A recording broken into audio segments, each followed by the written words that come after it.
Hi, I'm Joe Neese, and today's question is, will I have to pay anything when I do a short sale?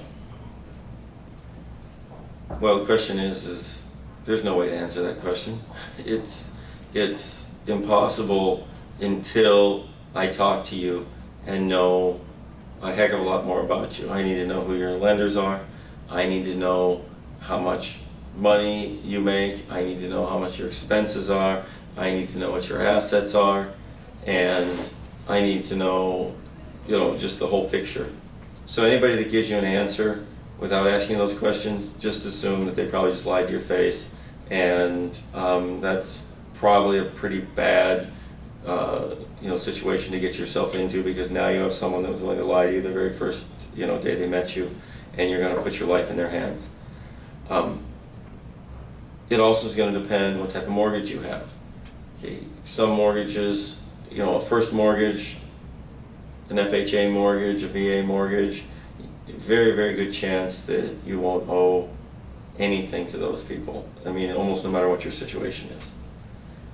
You start adding private mortgage insurance companies and second mortgages, that's where, when you start adding private mortgage insurance companies and second mortgages, that's where it gets a little more tricky. With a second mortgage, I tell people you very likely are going to end up paying somewhere between 0 and 40% of what you owe the second mortgage. 0 for people that are in a financial hardship. 40% for people that are rich, have a bunch of assets, and make way, way more money than they need to pay their bills. So you should be somewhere in between there. Now, amazingly enough, I talked about this in one of my earlier videos about success rate, because some of these places are talking about their success rate, and the problem is that they consider it a success when they've gotten you an approval for your short sale where you have to pay the entire balance that the bank was losing. That to them is considered a success.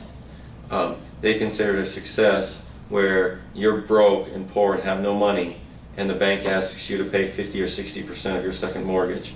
They consider that a success. I don't consider either one of those a success. In fact, I consider those, borderline unethical and criminal, that they would negotiate you to a situation that's probably way worse than you could have done by yourself without any help.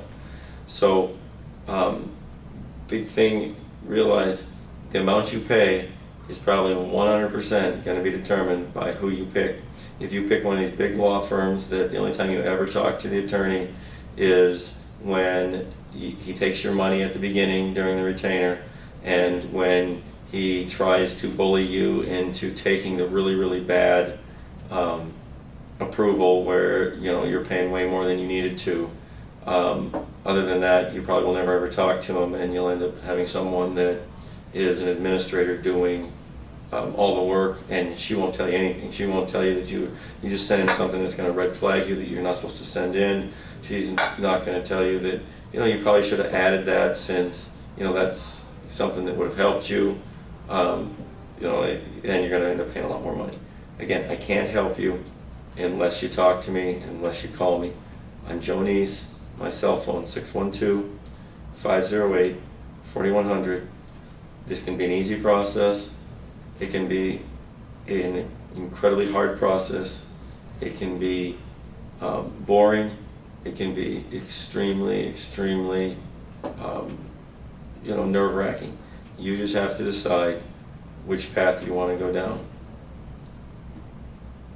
Other than that, give me a call, 612-508-4100, and I'll take care of you. We'll help you get rid of this house. We'll help you negotiate to a good approval and allow you to get on with your life. Thanks so much.